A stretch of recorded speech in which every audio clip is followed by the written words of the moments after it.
Pronto, então vamos dar início à banca de defesa do TCC de Ítalo César Lino de Castro Nascimento, orientado por mim, com o trabalho Sou Carpinense, criação de uma família iconográfica como meio para evidenciar a identidade histórica e cultural da cidade de Carpina, Pernambuco, com os avaliadores Laís Helena e Ricardo Cunha Lima. Muito obrigada por terem aceito o convite. E a partir de então, Ítalo, se você estiver preparado para começar, você tem 20 minutos para sua defesa, tá bom? Tá bom. Pode começar. Boa tarde, eu gostaria de começar agradecendo a Camila por ter me orientado no projeto, a Ricardo e Laís por terem aceitado participar da banca e aos demais por terem vindo assistir à defesa do meu trabalho, que, como já foi dito, se chama Sou Carpinense, criação de uma família iconográfica como meio para evidenciar a identidade histórica e cultural da cidade de Carpina. Que é um trabalho que parte muito de um olhar subjetivo meu, que percebi que crescia ali naquele lugar, mas não tinha muito conhecimento sobre a história da cidade ou a identidade do povo carpinense. E daí surgiram outras reflexões e percepções que me fizeram ver como isso pode acontecer não só comigo, já que na minha vivência como morador de Carpina, eu também não observei esse reconhecimento nem por parte da população e nem dos órgãos públicos. E daí que surge a questão sobre como um projeto de design poderia ajudar a evidenciar a identidade da cidade, que originou o objetivo geral de desenvolver projeto iconográfico e aplicações que evidenciem a identidade histórica e cultural da cidade de Carpina, e que tem como objetivos específicos discutir sobre identidade, história, memória e cultura, apresentar a cidade de Carpina, reconhecer elementos identitários da cidade e desenvolver projeto iconográfico e aplicações que reforcem a identidade histórica e cultural local, sendo esses dois primeiros objetivos que me forneceram uma base teórica a respeito do problema a ser resolvido, que se situa na construção de uma identidade a partir da relação entre morador e cidade.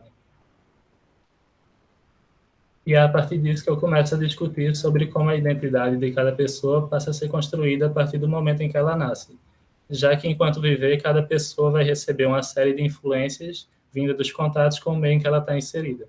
E são essas influências que vão construir um eu, e também são geradas as particularidades que podem ser vistas como várias formas de ser, sendo que ao mesmo tempo que esse processo ele é individual, ele também é coletivo, já que as identidades se afirmam e se modificam a partir das interações sociais.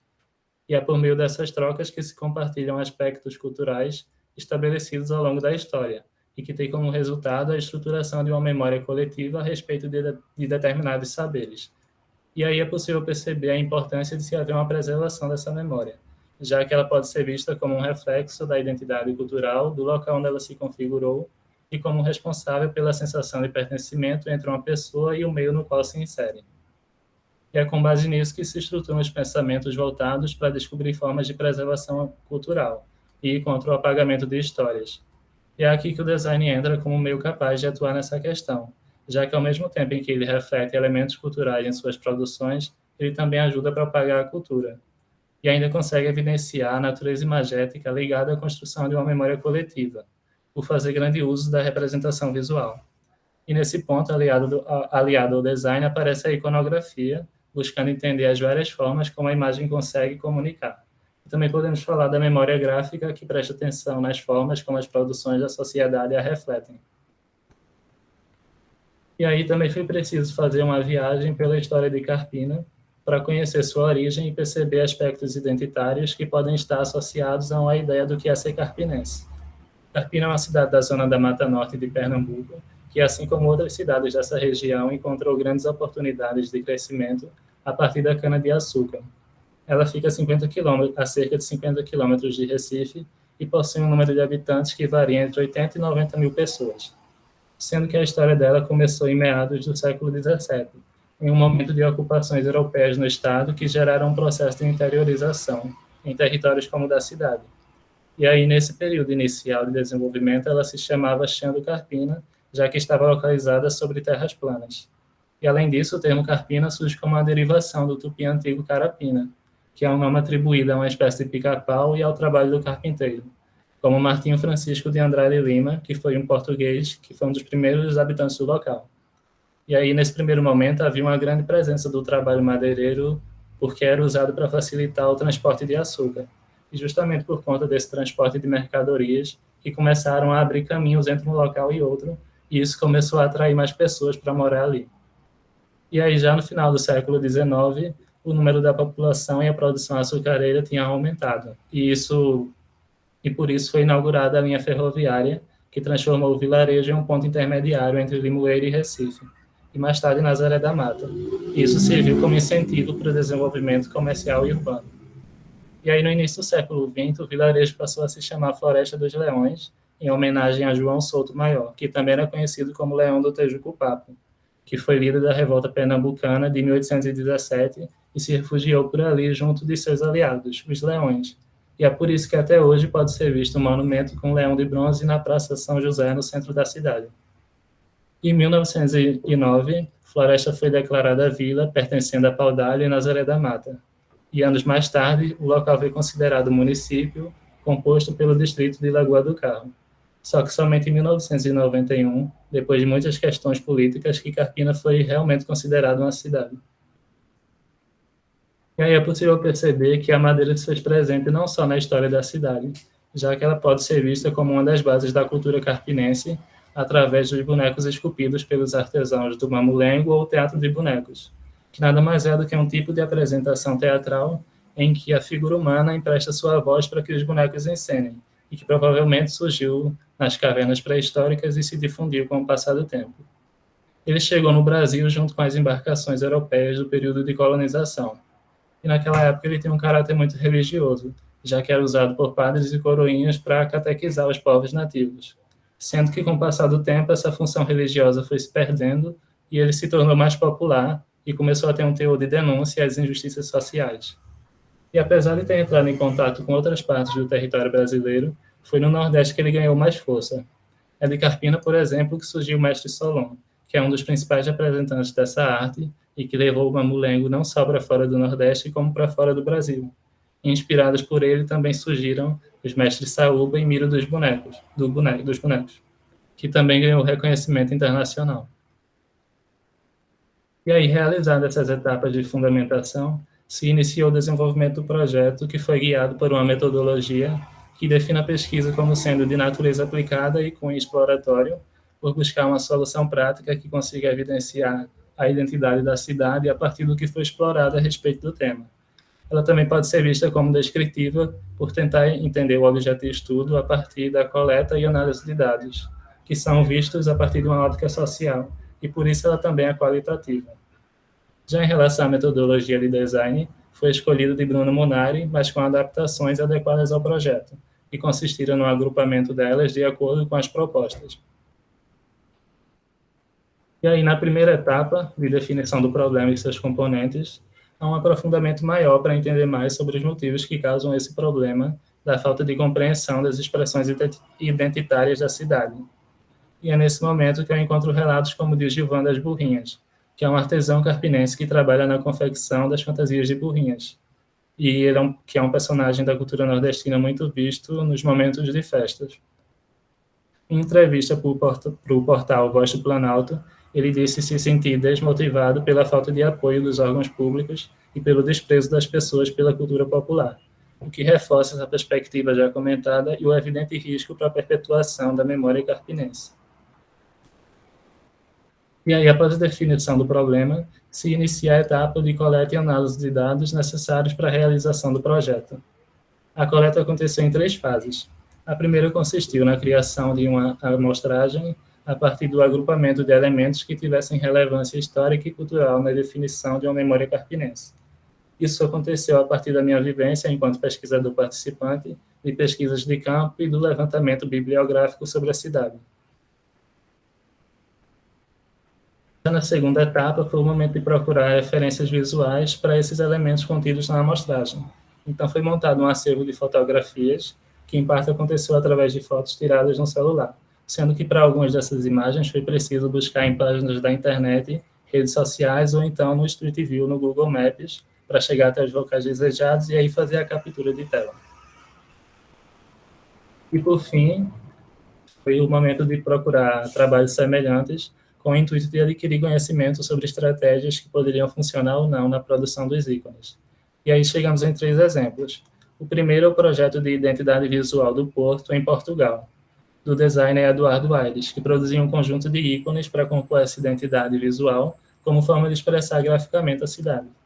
E de maneira parecida, só que agora mais próxima aqui em Pernambuco, o segundo exemplo traz o trabalho de Rui Silva, que fez uma identidade visual composta por ícones para Tracunhaém. Aí o último é o Dingbat Rua Grande, de Jansen Pinheiro, que é uma fonte ornamental que tem ícones como caracteres. E nesse caso eles tiveram como inspiração as fachadas das casas da Avenida Padre Zuzinha, em Santa Cruz do Capibaribe. E aí, já durante a análise, os elementos da amostragem foram avaliados de forma a entender mais sobre o potencial representativo deles. E a partir dessa nova abordagem ficou claro como eles poderiam ser agrupados de acordo com suas afinidades.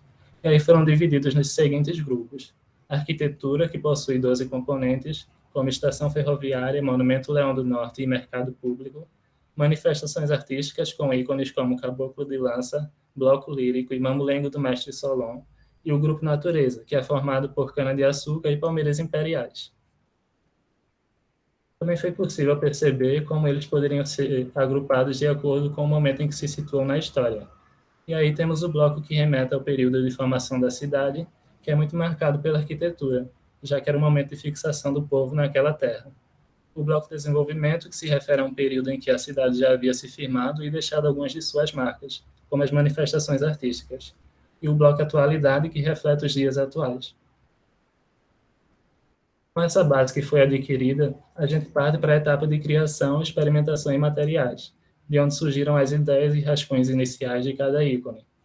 E isso aconteceu de forma digital a partir do Illustrator, com base nas imagens que já haviam sido obtidas, para que houvesse uma representação mais fiel do que era visto nas fotografias. Essa etapa possibilitou uma visualização de pontos que poderiam ser favoráveis ou não em relação à legibilidade e sintetização formal. E esses pontos são tidos como foco na etapa de verificação e testes, que é quando são buscadas resoluções para os conflitos na visualização dos ícones, que aconteceu a partir de cada nova versão que se tinha deles, como nesse exemplo do ícone do estandarte do bloco Lira do Carpina. Em sua versão primária tinha mais detalhes e mais aproximação com a realidade, só que isso gerou uma certa poluição visual, e por isso ele foi simplificado. Outra questão tratada aqui tem relação com os espaços internos nos desenhos dos ícones, porque se eles fossem muito pequenos, na redução eles poderiam ficar com a aparência de um traço único de espessura maior. E aí foi preciso aumentar esses espaços ou retirar alguns traços, como nesse exemplo da Igreja de São Sebastião. Como o objetivo era formar uma família iconográfica, foi preciso fazer algumas padronizações para que houvesse uma harmonia entre os ícones.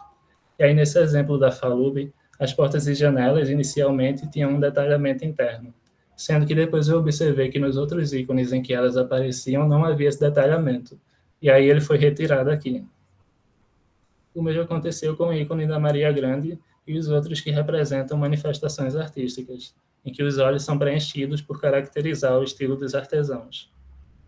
E do mesmo modo foi preciso decidir entre manter escadas e rampas em todos os ícones em que elas apareciam, mesmo que elas não fossem fundamentais para o reconhecimento deles. E aí, em relação ao traçado do desenho, foi escolhida a espessura de 6 pontos, com base em questões de contraste e proporção, sendo que em alguns casos foi percebido o problema do espaço muito pequeno, só que aqui, diferente do ícone da Igreja de São Sebastião, não funcionaria apenas retirar um traço ou aumentar o espaço. E aí eles foram representados com um traço de 9 pontos, para que não se destacasse muito em relação ao resto do desenho.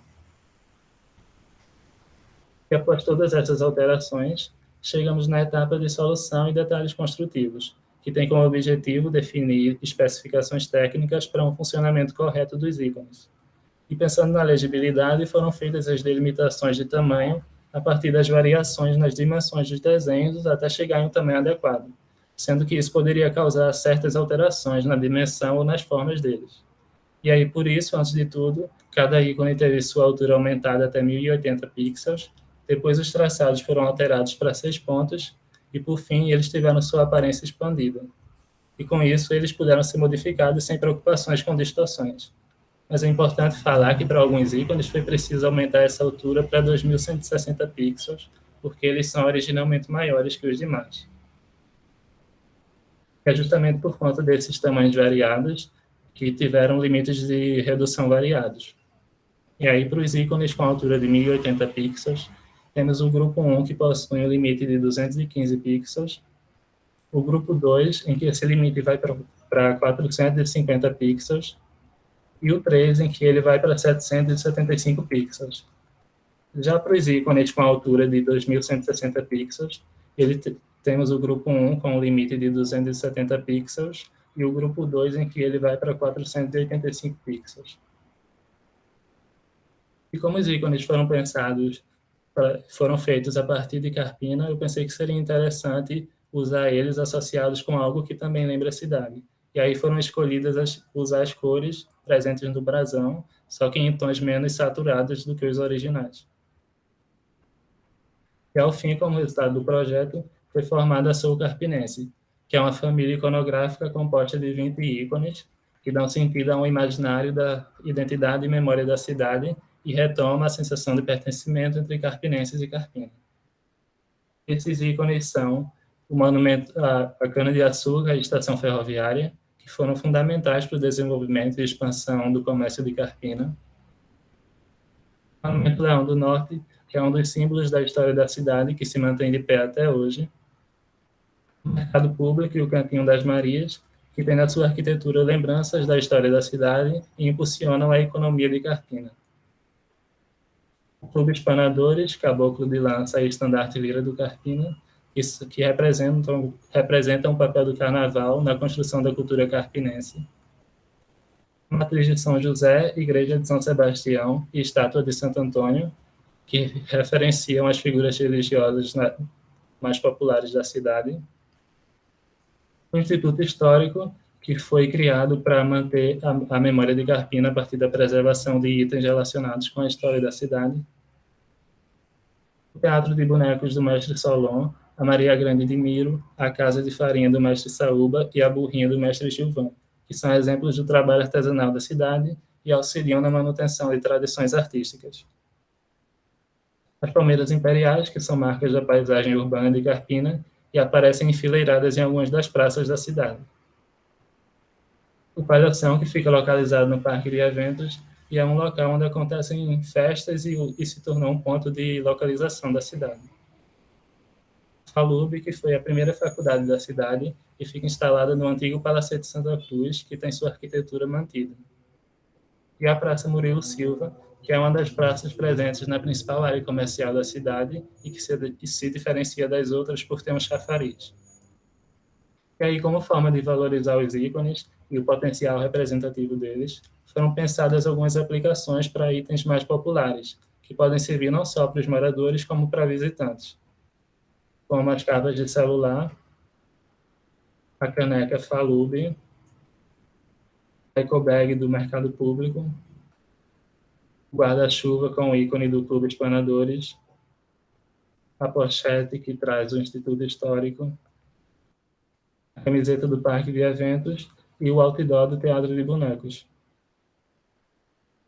E também o conjunto de adesivos Soul Carpinense. E aí, dessa forma, é possível concluir que todas as etapas foram cumpridas ao se fazer uma discussão sobre como a identidade pode ser construída a partir da relação entre morador e cidade, pelas pesquisas a respeito da história de Carpina e pelo reconhecimento de elementos relevantes na memória da cidade. E aí, mesmo com as dificuldades para encontrar um meio termo entre fidelidade e sintetização, a produção dos ícones e suas aplicações atingiram o objetivo final. Foi isso. Obrigada, Ítalo. De nada. O menino treinou mesmo, se ele passa para 18 minutos, para não passar de 20. Ele terminou em 19, certinho. Bom. Posso parar de compartilhar, tá? Pode, querido. Parabéns. Então, super agradeço a vontade de falar muita coisa, mas a gente primeiro abre espaço para os nossos avaliadores, né, comentarem sobre o seu trabalho. E, pela ordem, como temos uma avaliadora externa, né, convida a avaliadora externa e em seguida o avaliador externo, Ricardo Cunha Lima, ou interno. E eu vou convidar a professora Laís Helena para tecer suas considerações a respeito do trabalho de Ítalo. Nossa palavra para você. Obrigada mais uma Bom, vez. bom, antes de mais nada, eu quero agradecer a Ítalo e a professora Camila pelo convite. É um prazer participar. E aí agora eu vou para as considerações. A primeira coisa que eu tenho assim, de observação é que sempre que a gente vai fazer uma orientação com o aluno da professora Camila, a gente sabe que não vai ter muito trabalho no documento, porque já é sempre muito organizado. Mas o seu, Ítalo, está assim, muito bem estruturado, muito claro, de um resumo que foi muito completo para mim. E é difícil fazer resumo, porque resumo para mim é que nem sinopse de filme. A gente tem que contar o final, a gente tem que seduzir. É o primeiro texto que qualquer leitor entra em contato com o seu documento e que convence o leitor a ler seu documento também. Então, eu achei um resumo muito completo, apresenta tudo, muito organizado. A mesma coisa eu considero da introdução, certo? Muito bem escrito. Você escreve muito bem, então o documento teve muita fluidez. Na introdução, eu só senti falta de você colocar logo que você vai usar a metodologia do Munari, assim como você disse no resumo. Então, depois você vê com a professora Camila se é interessante acrescentar isso, tá? Também não tira o brilho da sua introdução. O que mais? No objetivo geral, teve uma palavra que eu fiquei assim pensativa a respeito.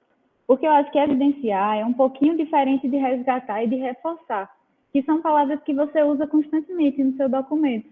Então, talvez seja uma coisa aí para você conversar com a professora Camila, ver se essa palavrinha, ela às vezes faz a diferença, porque é o objetivo geral, né? Então, vai abraçar tudo que você falou. Eu acho que evidenciar é uma palavra também muito evidente no seu documento, pela relação afetiva que você estabelece com o trabalho. Então, não é só um trabalho profissional de design, mas um trabalho que representa você e a sociedade. Então, eu vou puxar a sardinha para o meu lado, né, a parte da dimensão afetiva. Eu acho evidenciar e resgatar palavras que são muito relevantes no seu trabalho. O que mais? O último objetivo específico poderia ser esse objetivo geral, porque tem essa palavra, então você pode ver com a professora Camila se vale a pena fazer essa alteração ou não.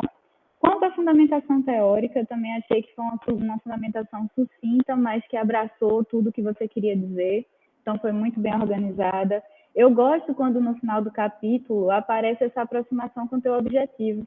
E no 2.1 você fez isso, você aproximou, terminou de falar e aproximou com o seu trabalho. Então, quando chegou no 2.2, eu senti falta dessa aproximação. Então, é só uma coisa de colocar mais uma linha, se vocês acharem relevante quanto a isso.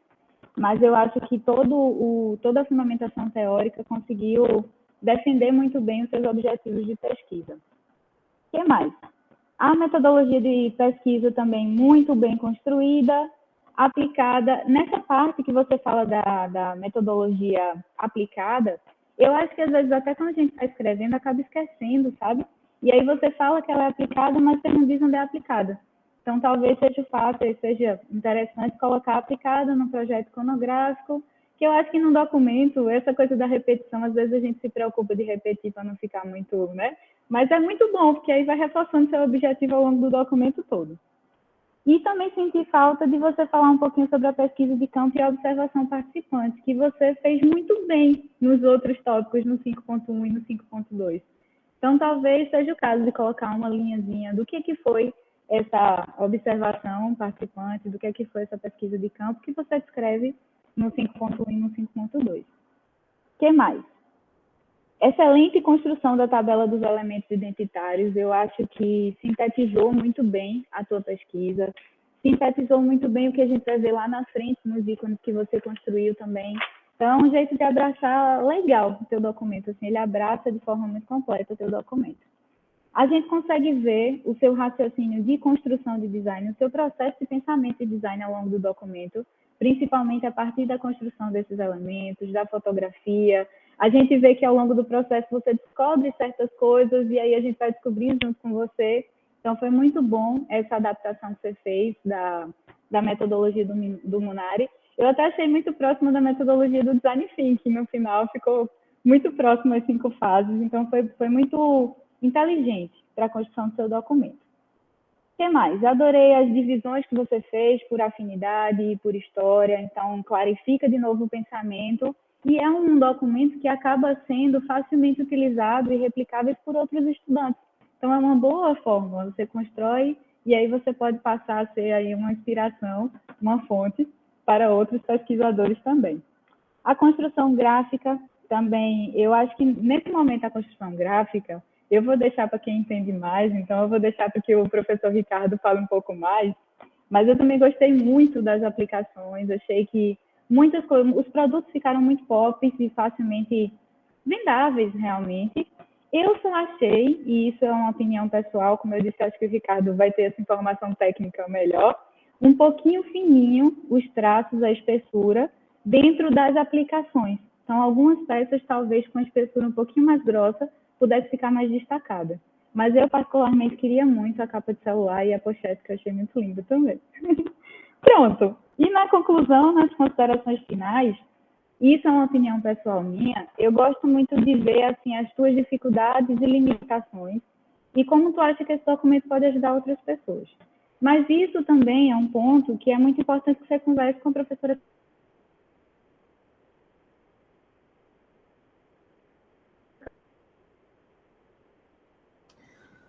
Travou para vocês também? Camila depois para ver se vale a pena acrescentar ou não, certo? Voltou. Então, depois de tudo isso, mas... Voltou? Voltou, Lala. Faltou vocês escutarem alguma coisa, minha gente? Não, deu para ouvir direitinho. Só o final deu uma travada, mas assim, não deu nenhum prejuízo para a tua fala, não. Deu para entender. Pronto. No mais, muito obrigada, professora Camila. Muito obrigada, Ítalo, também.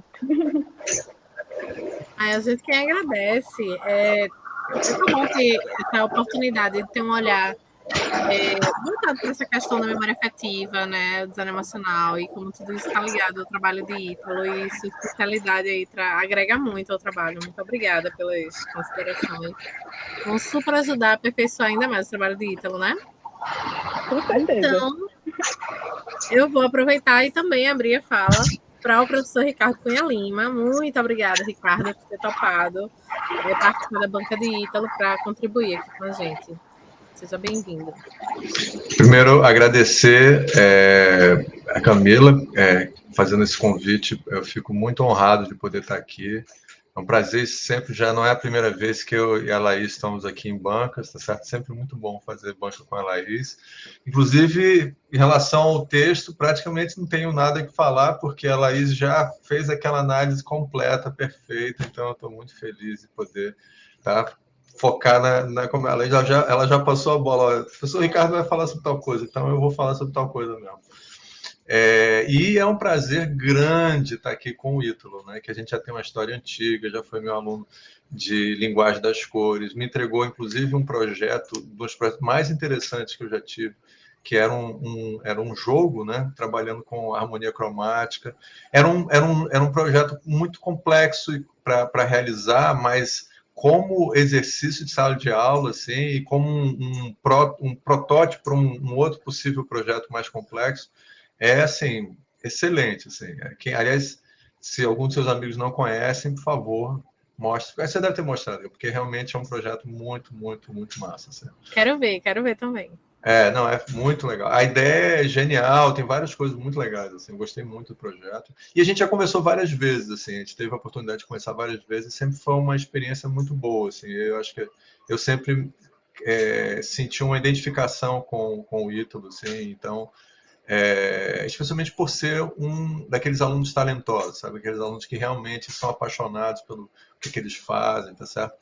É muito, muito interessante poder ver esse arco, tá certo, de desenvolvimento da carreira do aluno dentro da universidade. Então, muito legal ter sido chamado aqui para poder estar na tua banca. Entendeu? E também já preparo tudo isso porque, eventualmente, eu vou falar algumas coisas para você refletir sobre isso, tá certo? Que é sempre difícil avaliar. Você não tem noção. Um dia, talvez você seja professor, você vai ver como é difícil avaliar projetos, porque você fica apaixonado pelo projeto, mas você também tem aquele dever moral, sabe, de falar certas coisas. Então, assim, primeiramente eu adorei o projeto, achei que está lindo, tá certo? É um projeto, uma coisa que eu espero de você, tá certo? A sua sensibilidade, eu uso essa palavra, os designers não gostam, mas eu acho que a sua sensibilidade artística também, tá certo?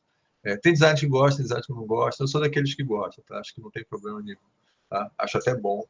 Então, assim, eu acho que tem isso, e tem essa paixão sua para contar a história, tá certo? Da cidade, quer dizer, isso é uma coisa importante, tá certo? Isso é uma coisa que vem de você, não é uma coisa só que você usou uma metodologia e... Não, é uma coisa, é uma paixão, é uma história que você realmente está tentando...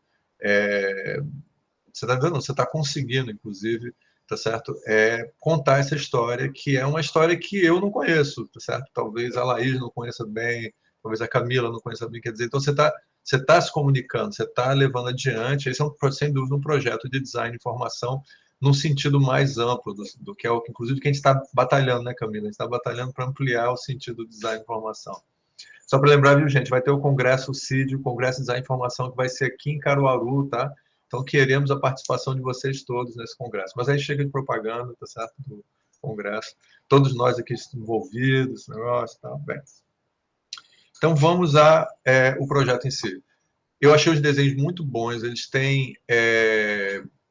Você tem um gosto pelo detalhe, tá certo? Então, por exemplo, quando você mostra uma praça, você bota uma coisa que as pessoas não fazem, tá certo? Que não precisa fazer, mas eu achei interessante. Você bota o banquinho, sabe como é, cara?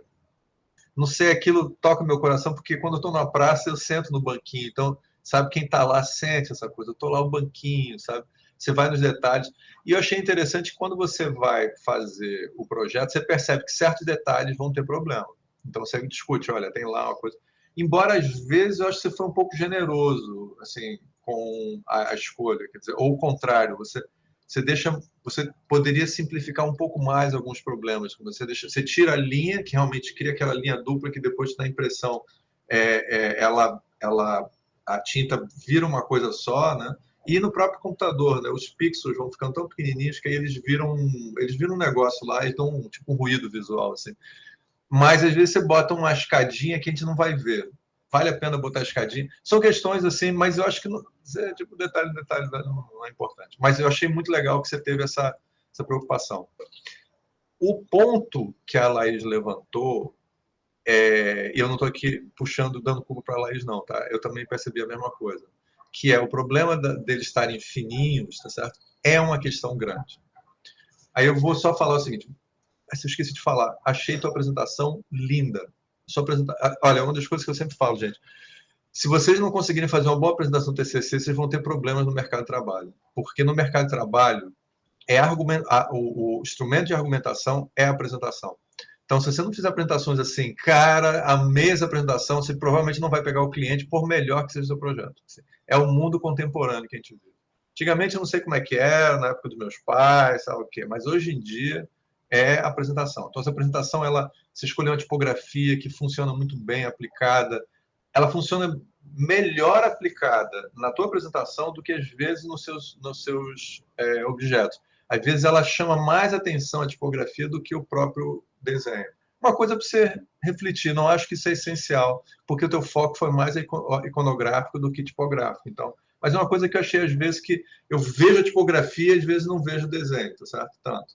Mas eu não vou estar avaliando isso, tá? Só para você saber, mas eu estou te falando para você prestar atenção nisso.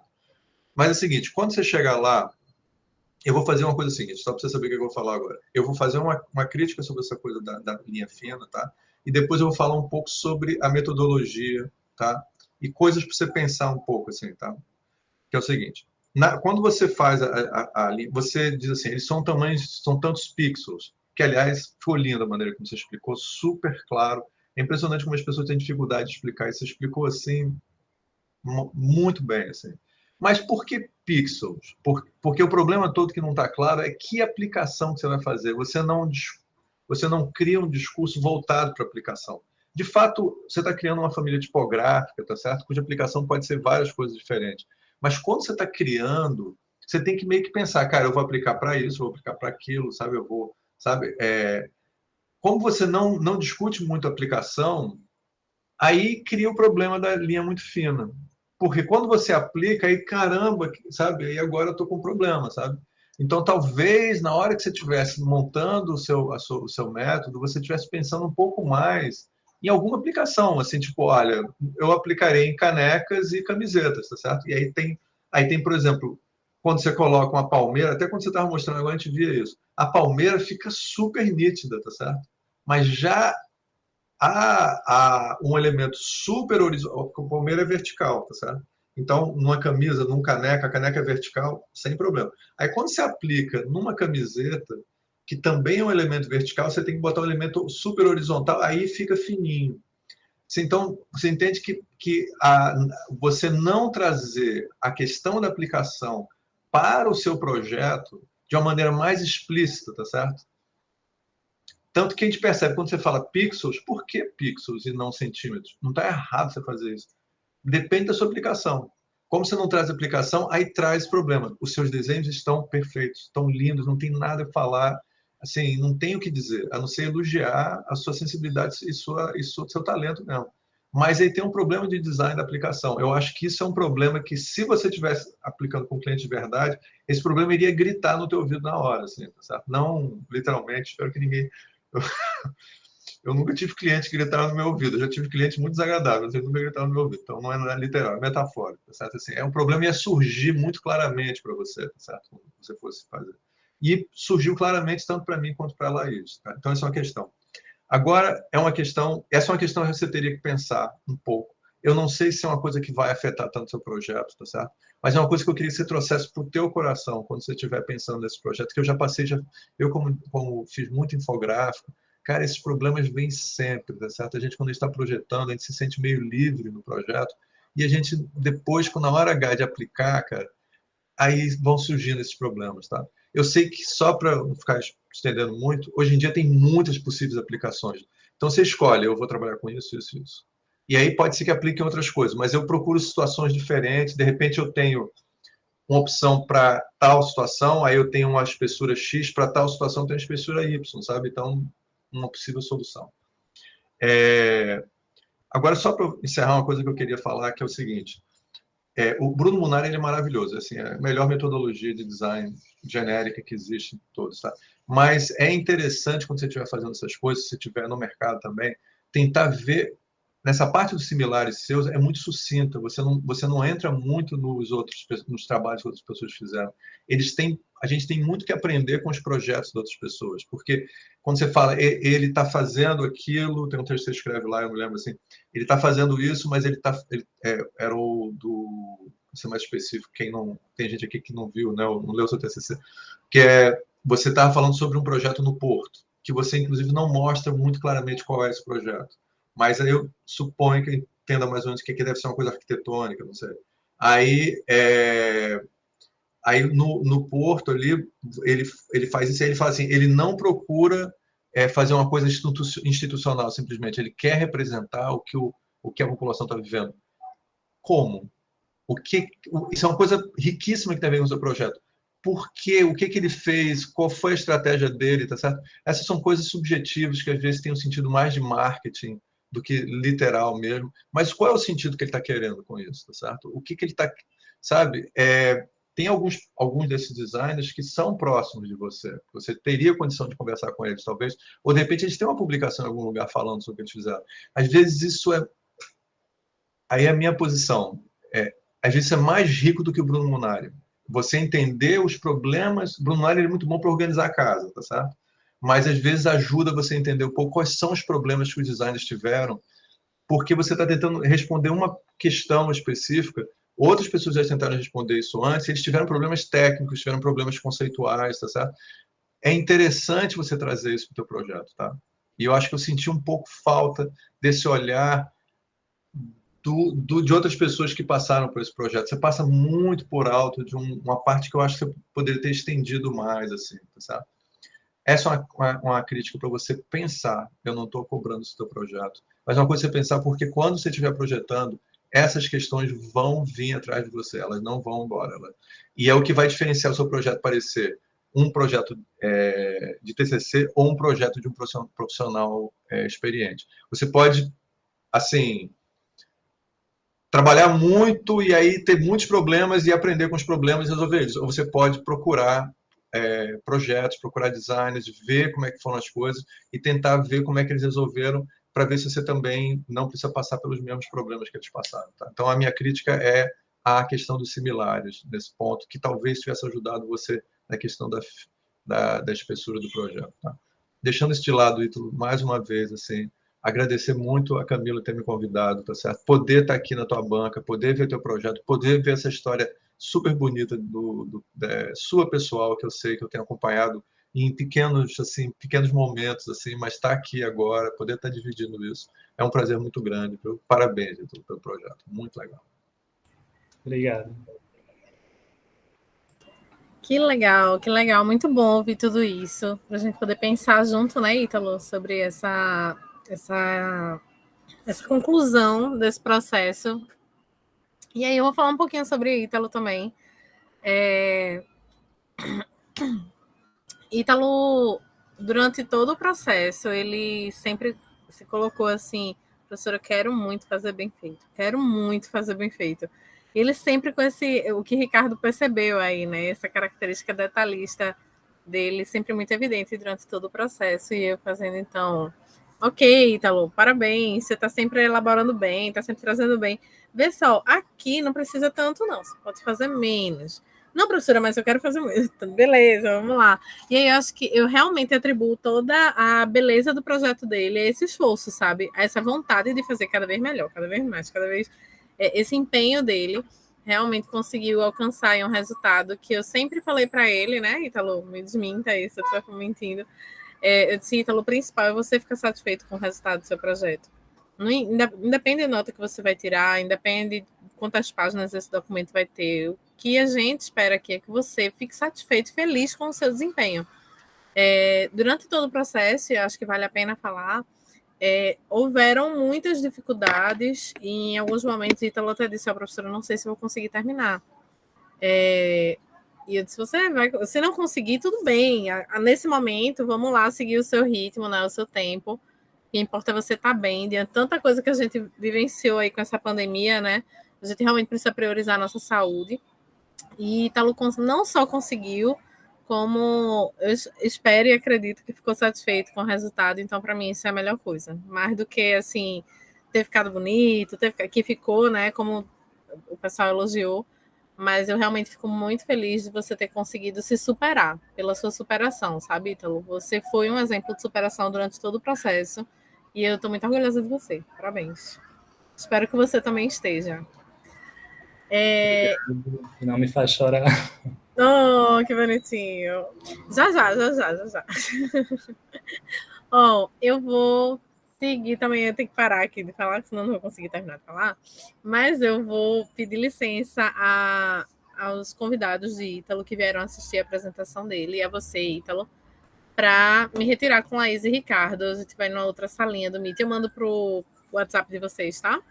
A gente vai numa outra salinha para deliberar sobre a avaliação do trabalho de Ítalo, que é importante para que a gente possa formalizar, né, o resultado da banca, da defesa. Deixa eu mandar aqui para Ricardo. E já a gente retorna, tá bem? E aí vocês podem aguardar se quiserem por aqui, que já a gente retorna com o resultado da avaliação. Olá. Boa tarde a todos. Então, voltamos aqui, né, depois da liberação da banca, a respeito da avaliação do trabalho de Ítalo.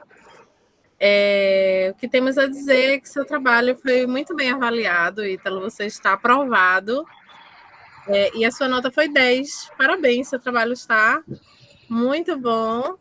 Temos pontos a conversar a respeito de todas as considerações que os avaliadores fizeram, né? Muito importante para aperfeiçoar o teu trabalho, para entregar na biblioteca redondinho.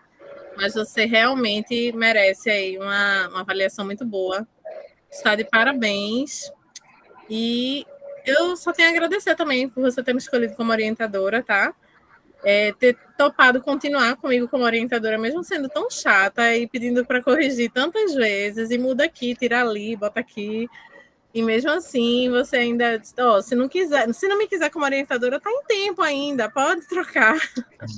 Você topou continuar aí. Muito obrigada pela confiança, pela parceria, e que você continue colhendo aí o resultado de seus esforços mais para frente como profissional no mercado, viu?